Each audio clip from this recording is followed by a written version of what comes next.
जानवी बुरे तरीके से पकड़ी जा चुकी थी। सिर्फ उसके माँ बाप को ही नहीं बल्कि उसकी बड़ी बहन और हॉस्टल वार्डन को भी ये बात पता चल चुकी थी। ऐसी बातों को फैलने में तो वैसे भी ज़्यादा समय नहीं लगता। जानवी के हॉस्टल में लड़कियों को ये खबर लग गई थी कि जानवी अपने बॉयफ्रेंड के साथ भाग गई है। लड़कियां मिलके आपस में बात करने लगी थी कि जानवी वापस आएगी या नहीं। जानवी ने जैसे ही अपनी दीदी का कॉल उठाया, उसकी दीदी ने उसे डांटा और उस पर चिल्लाना शुरू कर दिया। जानवी को वहीं से समझ आ गया कि हालात कितने बिगड़ चुके हैं। जानवी की दीदी ने उससे मिलने को कहा था। उसे समझ नहीं आ रहा था कि वो क्या करे। सात्विक उससे पूछने लगा, जानवी क्या हुआ? क्या कह रही थी दीदी? बताओ। जानवी के मुंह से डर के कारण शब्द नहीं निकल पा रहे थे। जानवी ने हकलाते हुए सात्विक को सब कुछ बताया। सात्विक के भी चेहरे का रंग उतर गया। दोनों ज्यादा बड़े और समझदार थे भी नहीं और उन्हें समझ भी नहीं आ रहा था कि ऐसी हालत में वो क्या करें। जानवी हिम्मत हार चुकी थी। उसने सात्विक से कहा, एक काम करते हैं, भाग चलते हैं। अब वैसे भी सब कुछ खत्म हो चुका है, सबको पता चल चुका है और मेरे पास इतनी हिम्मत नहीं है कि मैं वापस जाऊं। मुझे समझ नहीं आ रहा कि मैं दीदी से नजर कैसे मिला पाऊंगी। सात्विक को पता था कि जानवी अंदर से घबराई हुई है और इसलिए ऐसा कह रही है। उसने जानवी का हाथ पकड़ा और कहा, जानवी, तुम्हें पता है ना कि अभी मैं खुद ही अपने पैरों पे खड़ा नहीं हुआ हूँ। मैं अभी सिर्फ तुम्हें 2 वक्त की रोटी खिला सकता हूँ, पर मैं तुम्हें एक अच्छा जीवन देना चाहता हूँ जानवी। और तुम भी जानती हो ये गलत है। मैं ऐसा नहीं करना चाहता। मैं तुम्हें भगा के नहीं ले जाना चाहता। तो डरो मत और चलो दीदी के पास। मैं हूं ना तुम्हारे साथ। जानवी को सात्विक की बातों से थोड़ी हिम्मत मिली और सात्विक का साथ वैसे भी उसके लिए एक हिम्मत ही था। दोनों ऑटो लेकर हॉस्टल के रास्ते के लिए निकल पड़े। जानवी ने देखा कि उसकी दीदी वहां पर पहले से ही खड़ी हुई थी। दोनों ऑटो से उतरे और अपनी दीदी के पास गए। जानवी की दीदी ने सात्विक को बहुत बुरा भला सुनाया और उस पर बहुत चिल्लाया। सात्विक को पता था कि उन दोनों ने गलती की है, तो वो चुपचाप सर नीचे करके दीदी की डांट सुन रहा था। फिर दीदी मुड़ी जानवी की तरफ और जोर से जानवी की गाल पे एक तमाचा मारा। जानवी की आंखों में आंसू आ गए। फिर वो जानवी को भी बहुत बुरा भला सुनाने लगी। जानवी भी चुपचाप सर नीचे करके सुन रही थी। रागिनी उस समय गुस्से से पागल हो चुकी थी। उसे अपनी छोटी बहन पे इतना गुस्सा आज से पहले शायद कभी ना आया हो। वो गुस्से से जानवी से कहने लगी, जा, तुझे इसके साथ रहना है ना, जा चली जा और वापस हम लोगों के पास मत आना। ये कहते हुए ऐसा लग रहा था जैसे वो फिर जानवी पे हाथ ना उठा दे। उतने में अचानक से सात्विक ने कहा, दीदी ठीक है, मैं रख लूंगा इसे अपने पास। बस आप उसको मारो मत प्लीज। रागिनी ने गुस्से से सात्विक की तरफ देखा और चुप हो गई। रागिनी सात्विक के सामने से जानवी को वहां से खींच कर ले गई। सात्विक जानवी को उसके सामने से जाता हुआ देख रहा था। जानवी ने इशारे में कहा, मैं कॉल करती हूँ।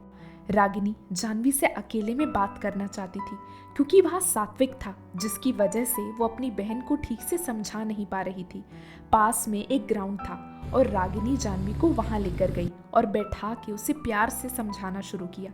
उसने जानवी को समझाया कि उसे अभी अपनी पढ़ाई पे ध्यान देना चाहिए और प्यार मोहब्बत वो बाद में भी कर सकती है।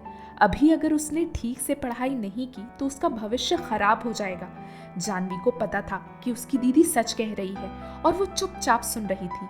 रागिनी ने अपने माँ बाप को कॉल किया और उन्होंने सीधा ये कह दिया कि वो लोग जानवी को और आगे पढ़ने नहीं देंगे क्योंकि वो वहाँ जाकर भी नहीं सुधर पाई है। रागिनी ने अपनी छोटी बहन की बहुत मदद की। उसने अपने माँ बाप को समझाया कि वो जानवी को पढ़ने दे और उसकी पढ़ाई ना रोके। रागिनी ने हमेशा अपने माँ बाप की बात मानी थी और जानवी जैसा कभी कोई गलत काम नहीं किया था। वो बड़ी थी और उसके माँ बाप उस पर बहुत भरोसा करते थे, इसलिए वो लोग उसकी बात मान गए। उस दिन जानवी ने ठान लिया कि वो अब ऐसा कभी कोई कदम नहीं उठाएगी और अपनी पढ़ाई में पूरा ध्यान देगी। कभी अगर सात्विक मिलने आए तो भी वो ऐसे 2 दिन के लिए उसके साथ बाहर नहीं जाएगी। जानवी अपने हॉस्टल आई और अब उसकी वार्डन का भी डर था। वार्डन ने थोड़ी बहुत डांट लगाई, पर उसे पता था कि जानवी के माँ बाप तो वैसे ही उसे सीख दे चुके हैं, तो इसलिए उसने ज्यादा कुछ नहीं कहा। अब जानवी और सात्विक का रिश्ता फोन तक सीमित था। दोनों दिन रात फोन पे लगे हुए होते थे। वो दोनों पहली बार एक दूसरे से दूर थे इतने महीनों तक, तो दोनों के बहुत झगड़े होने लगे थे। लॉन्ग डिस्टेंस रिलेशनशिप जो कहा जाता है वो उन दोनों पहली बार निभा रहे थे और उन दोनों पे ये चीज़ बहुत भारी पड़ रही थी। दोनों के झगड़े पहले से कहीं ज़्यादा बढ़ गए थे। सात्विक को पता था कि जानवी कॉलेज जाती है और वहाँ पे बहुत से लड़के होते हैं। उसे डर लगता था कि कहीं जानवी उसे छोड़ ना दे और इस वजह से वो जानवी पे रोक टोक लगाता, जानवी को जीन्स पहनने के लिए मना करता और जानवी बस सलवार कमीज पहन के घर से बाहर निकलती। अगर जानवी की सहेलियां कहीं जा रही हैं बाहर घूमने तो सात्विक उसे जाने नहीं देता। उससे कहता कि वो दिन रात उसके साथ रहे और फोन पे बात करती रहे। जानवी के लिए इस समय सात्विक से ज्यादा अहम और कोई नहीं था, तो जानवी उसकी हर बात मानती। जानवी को पता था कि उन दोनों के लिए बहुत मुश्किल है दूर रहना और इसलिए सात्विक ऐसी हरकतें कर रहा है, तो जानवी बिना कुछ कहे चुपचाप उसकी बात मानती। उस समय जानवी ज्यादा अच्छे दोस्त भी नहीं बना पाई थी। दोनों के झगड़े इतने होते कि जानवी हर 2 दिन में रोती। कोई बड़ी बात नहीं थी, पर कुछ ना कुछ छोटी चीजों की वजह से दोनों के झगड़े होते। जानवी रात को कमरे से बाहर निकलकर हॉस्टल की सीढ़ियों में बैठकर रोया करती और उसके हॉस्टल की लड़कियां उसे देखती। एक समय ऐसा आया कि जानवी की हॉस्टल की लड़कियां उससे कहने लगी कि वो इतना रोती है जिससे पता चलता है कि उनका रिश्ता सही नहीं चल रहा, तो वो सात्विक को छोड़ क्यों नहीं देती। जानवी मन में कहती कि इन लड़कियों को पता ही नहीं सात्विक उसके लिए क्या है और आज तक वो सात्विक के लिए क्या क्या कर चुकी है। चाहे जितनी भी लड़ाई हो जाए, पर जानवी और सात्विक का प्यार कभी कम नहीं हुआ। थोड़ा लड़ते और फिर एक दूसरे को मना भी लेते। ऐसे ही दोनों की जिंदगी चल रही थी। फिर आया करवा चौथ का दिन। जानवी के हॉस्टल में और भी लड़कियां थीं जिनके बॉयफ्रेंड्स थे और उनमें से कुछ लोग करवा चौथ पे उपवास भी रखती थीं।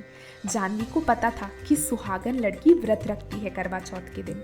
जानवी ने व्रत रखने का सोचा क्योंकि अब वो एक सुहागन लड़की थी। जानवी ने सात्विक को बताया कि वो इस बार उसके लिए व्रत रखने वाली है। सात्विक ने सामने नहीं जताया, पर मन में उसकी बहुत खुशी हुई। उसे पता था कि जानवी उससे बहुत प्यार करती है, पर प्यार में अगर आपके लिए कोई ऐसा करे तो बहुत खुशी होती है। करवा चौथ का दिन आया और जानवी ने व्रत रखा। उसने बताया कि वो पानी भी नहीं पी सकती। सात्विक को थोड़ा बुरा भी लगा। जानवी को पता था कि शाम को चांद देखने के बाद व्रत तोड़ा जाता है और पति अपनी पत्नी को अपने हाथ से खाना खिलाता है और पानी पिलाता है। उसे पता था कि व्रत उसे खुद ही तोड़ना होगा, उसका पति उसे अपने हाथों से पानी नहीं पिलाएगा। ये सोचकर जानवी दुखी थी।